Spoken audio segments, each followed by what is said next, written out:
In the vast, immersive worlds of open world games, there is a feature that often goes unnoticed, yet it's crucial to the experience. I am talking none other than Outposts.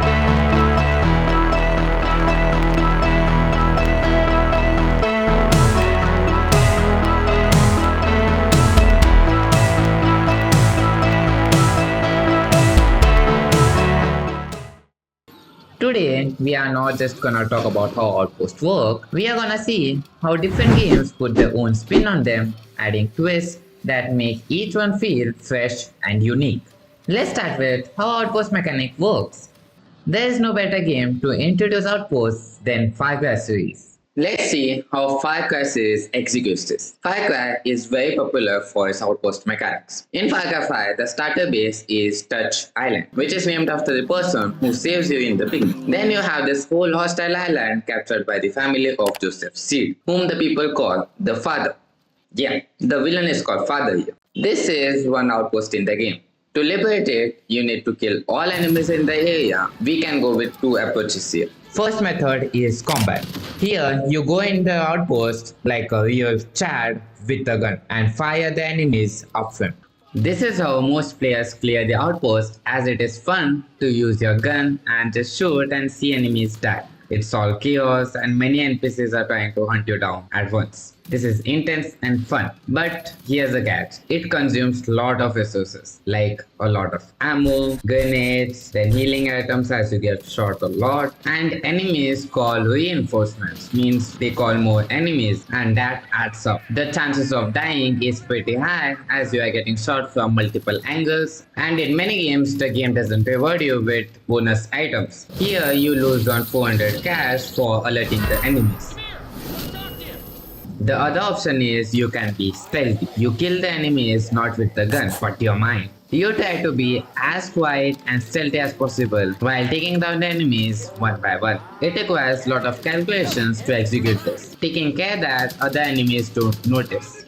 In Far Cry 5, it is good that once you scan the enemies with your camera, you can track them. Sometimes it is beneficial to use this approach for some enemies who are way too strong to kill directly. Here, this enemy has armor on. Killing this guy requires a lot of bullets, making me vulnerable to his attacks, which deals a high damage. If I use stealthy approach, he dies immediately. After which, I may decide to leave my cover and fight enemies head on, as the hard part is over.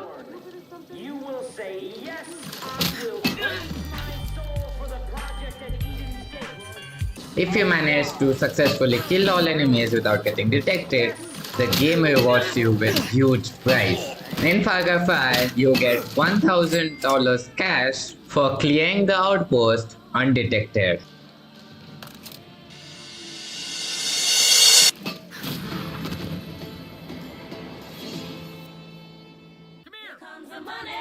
Here we go. Money talk. Here comes the money. Doing such activities has effect on your actual progress in the storyline. It rewards you with resistance points which you need to unlock the story missions. At the end, you will fight with the leader of that particular zone. This is good as it encourages players to do such activities and feel not all waste of time. This is the general concept of how Outposts works in games. So, base is down, and game studios can modify or add unique elements to differentiate their outpost and enhance gameplay. That's exactly what Assassin's Creed Black Flag pulls off. God, I love this music. Just imagine this. You took outpost mechanics, added sea, added boats, and blend it together. What do you get? Black Flag. This game is a masterpiece, a true Assassin's Creed game, maybe even one of the best in the series, I guess, with addition of huge open sea and pirates. And boats too, else how you will travel on sea. Yet cars can't fly. In future 10 years, maybe. I again started overthinking. My bad. They have nailed the boat mechanics, not like current Ubisoft. So, outposts in Black Flag are naval fortresses. Yeah, normal outposts do exist, but naval fortresses are the main deal here. They are spread across this enormous map of black flag, capturing some area as territory. To defeat them, you just have to destroy the defense towers. Use cannons, mortar, chain shots to damage it. This just adds twist of ship combat to Outpost, and it's surprisingly fun to destroy structures with ships and rule the sea. Don't think you are done after destroying the towers. Now you have to board the boat and fight with the enemies living in it. How they are still alive after getting attacked with little cannonballs from the sky, don't know. It's just a game. That's the whole point. I again started overthinking. Your job, as any other warlike situation, is to kill the leader and finally the person who sits inside the office while poor soldiers are fighting for their lives.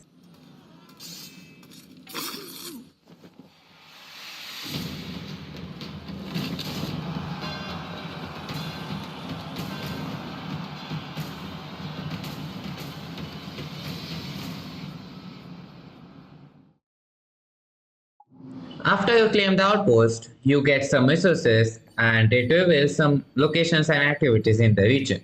This game particularly has two games in one. One is the Assassin's Creed part, human third person game, and the other is ocean boat adventure. It finds perfect balance between both and blends into one enjoyable and memorable experience. More on that in some other video.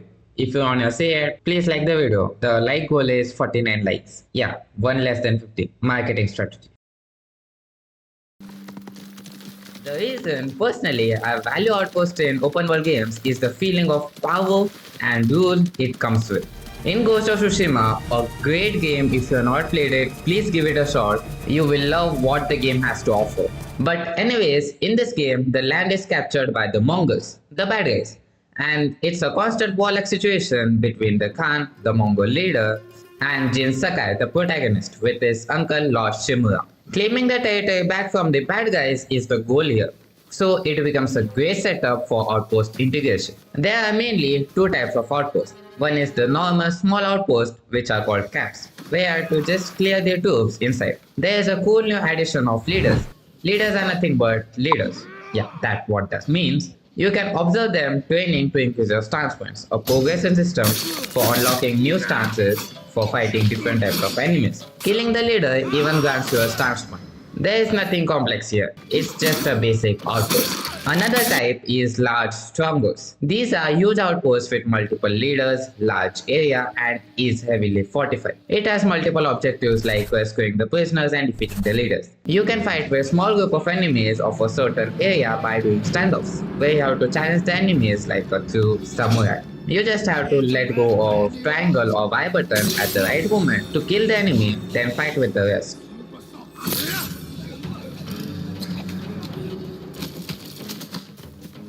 This doesn't alert the whole outpost but a small area.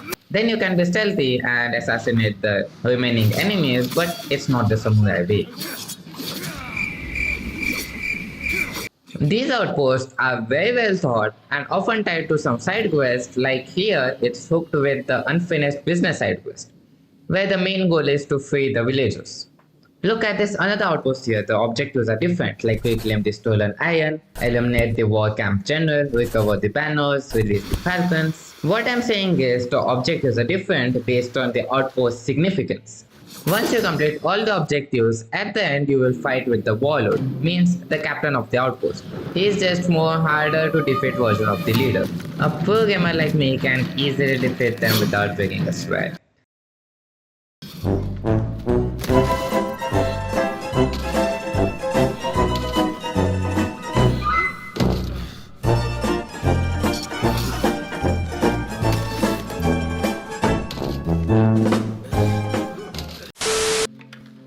As always, you get a cinematic for telling you that you did something good. I included this game in the conversation because it modifies the outpost without ruining the core outpost experience and still keeping it unique and raw.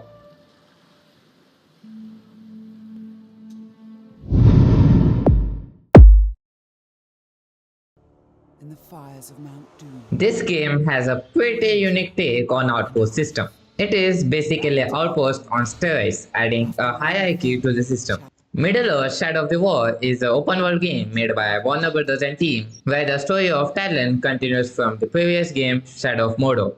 So let's talk about hierarchy in Outpost. There are three levels in hierarchy. It all starts with normal outposts, which are scattered across the regions.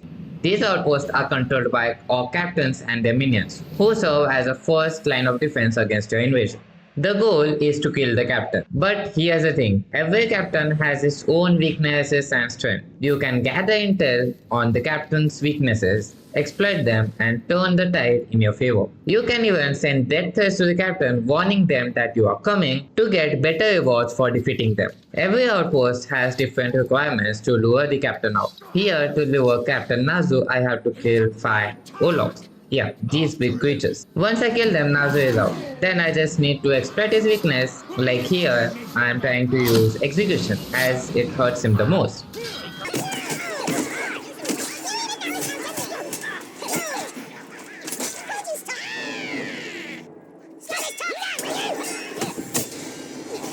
After I successfully kill him, I claim the outpost, which weakens the power of other levels. The next level is to defeat the war chiefs. War chiefs are found in heavily fortified areas. But before you face them, you can, and I suggest you should, eliminate the bodyguards, which you can get to know while gathering the intel. If you opt not to, then they will interrupt you while you are fighting the war chiefs, making it harder to defeat him. A war chief can even have 4 bodyguards. He has strengths and weaknesses as any other captain, making it unique experience for each and every player. The war chief must be called out in the same way as the outpost. Here, to lure massacre, maybe I pronounced it right, need to kill 20 enemies inside the fortress. It's easy. Then, as same as before, kill him by exploiting his weaknesses. You can recruit the captains too, but you have to progress in the storyline to do that. With all the watches gone in the region, the fortress becomes vulnerable, opening door to the most significant challenge yet, the fortress. Fortress is the crown jewel of each region, heavily defended and commanded by an overlord. To fight with the overlord, you need to first defeat its army. It requires careful planning, recruiting, and training your own army to fight the war. The better and powerful orcs you recruit, the easier it is to win the war. Once you capture all the points of the fortress, you can now challenge the overlord. The Overlord is pretty hard to defeat boss with his own arena where the player has to fight with him and some of the captains too. The player can even send some captains to betray the Overlord and fight in the arena. After some epic showdown with the Overlord, you win the fortress. Now you have to protect it. The enemies in future attack your fortress and try capturing it. You have to defend it with good defenses and army. I have just touched the tip of the iceberg. It's a lot more complex than that.